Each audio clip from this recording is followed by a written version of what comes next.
Great.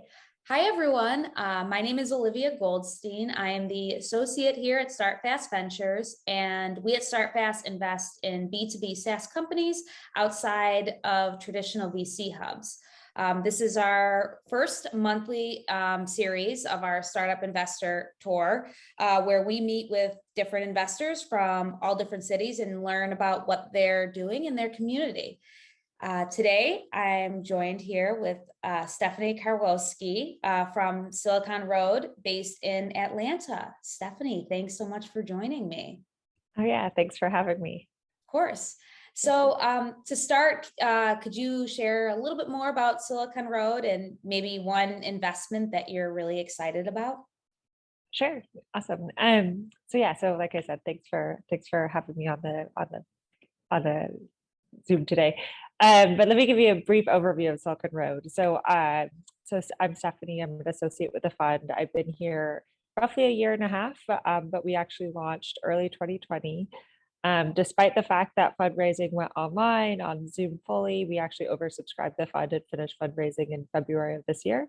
So we're a $31 million institutional fund, actively deploying capital in year two. We've made investments in 16 companies to date, and we focus on what we call commerce tech. So commerce tech is essentially startups that are innovating across retail, e-commerce, and CPG. And then more tactically, there's a couple different focus areas. So those would be supply chain and logistics, multi-channel commerce, fintech and payments, and then retail tech. But we'll take a broad look across commerce and really look at any startup that's selling into retail or e-commerce. And then, yeah, a little bit on stage. So we're pre-seed to Series A.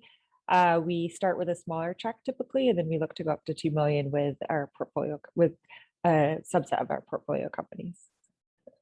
And then deal that I think that we're excited about. So yeah, excited about many of the companies in our portfolio.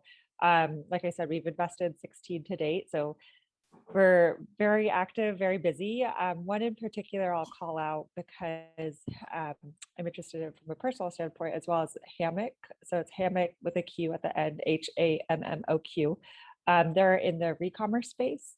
And right now what they're doing is automating listings in the re-commerce space. So if you're a seller of secondhand items or liquidated items, Hammock allows you to automate the process of selling on pages like Poshmark or ThredUp, Mercari, etc.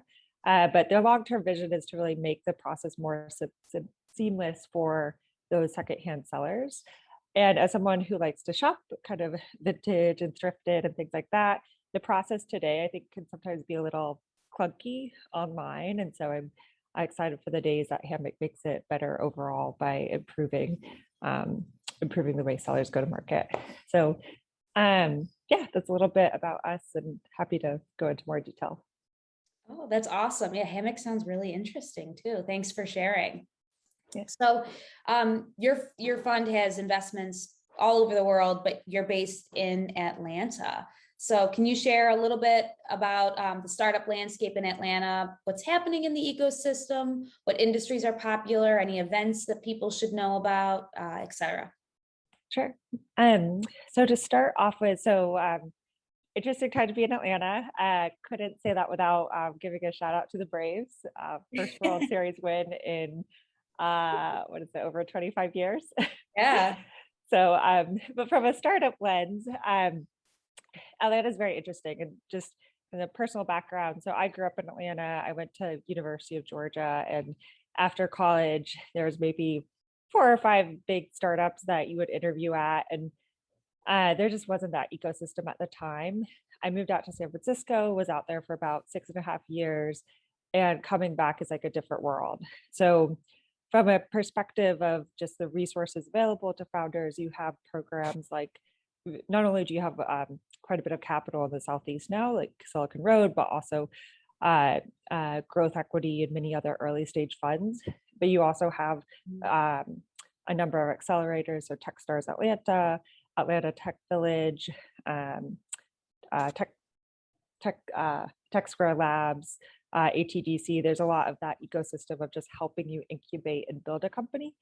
Then on the other side, there's a lot of talent as well. So Atlanta has roughly 250,000 university students. So we're home to Georgia Tech, one of the best engineering schools in the world, also home to Emory, Georgia State, Kennesaw State, many schools that are really investing a lot in entrepreneurship and tech. And so the ability to hire quality talent here is really high.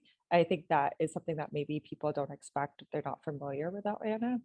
And then on the event side, we recently hosted Venture Atlanta. So Silicon Road was a sponsor. It's October of every year. Definitely check it out next year. And there's a lot of innovation events and startup events that happen around that time frame, such as the Techstars Demo Day, Atlanta Innovation Week, things like that. And then my last shout out would be for Hippopotamus, which is a Southeast newsletter based in Atlanta, but has tons of great resources, lists all events that are happening in town, job board for those interested in startups, and yeah, great publishers and editors there as well. So. That's great. And it's really interesting how you've probably seen how the community has changed and grown over the years, having grown up there, left, and then coming back. So that's really compelling. Yeah, definitely. I love, yeah, I mean, Atlanta has a lot to offer. I know there's always the story of like, what's the next Silicon Valley, or everyone's leaving Silicon Valley. And having lived there, there's so much happening there that's great. But I think that, there's a lot of things that other cities have to offer that's just different. And yeah, it's exciting. So exciting to be here. We invest all over the US, but I'd say roughly half of our portfolio is in and around Atlanta. So. That's great. That's really special. So I'm curious, your fund focuses a lot on the future of commerce. What groundbreaking trends and technologies are you seeing happening in the space that, excite you? Yeah, so that's a good question. So since we focus on commerce as a whole and not just say e-commerce in particular, for example, it's quite broad. So a couple of things that I'll mention.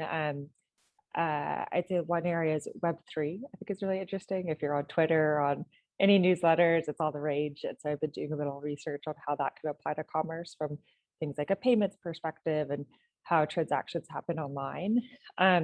But then there's just kind of more trends broadly around supply chain. So with kind of that chaos that we're seeing right now in terms of how goods are getting to market and are delayed in general, there's a lot of startups out there trying to not only solve that problem, but limit the waste in supply chain. So I think from a sustainability angle, that's been really interesting to me as far as which startups are succeeding in essentially helping businesses kind of lessen their carbon footprint. So always looking for startups in that space. Re-commerce, like I mentioned, with a hammock is definitely something that's interesting. I think a circular flow of goods in the economy is always good from a sustainability angle, but also really taps into a new market and a new way of doing business, essentially. And then one that's not necessarily one of our focus areas, but I think is just really interesting is the model that like you see from Thrasio and Perch, where you have this roll up of like Amazon brands or Shopify brands and giving kind of smaller e-commerce players a way to exit what may not necessarily be a venture backable business, but can become a high growth, high revenue outlet. And company like Thrasio or Perch can really leverage that and turn it into a high growth business. So I think that's something to watch. And yeah, we're always looking for startups that are enabling commerce. So whether that be from a supply chain angle or payments angle, or even HR tech lens, retail is actually one of the largest employers outside of the government in the world. And so from a hiring perspective, given kind of the pressures of the labor shortage right now, that's also something of interest to us and how startups can streamline hiring, especially coming up to the holiday season. Yeah. And what's the best way for founders to get in touch with Silicon Road? Yes. So you can email me directly. My first name is Stefanie at siliconroad.vc. But if you misspell it with a PH, I'll get that too. So no worries. But yeah, or message me on LinkedIn. Happy to chat and hear about any founders and what they're building. Great. Thank you so much for your time, Stefanie. It was really great to learn more about your story and Silicon Road. Yes, you too. Thanks for having me. Thanks.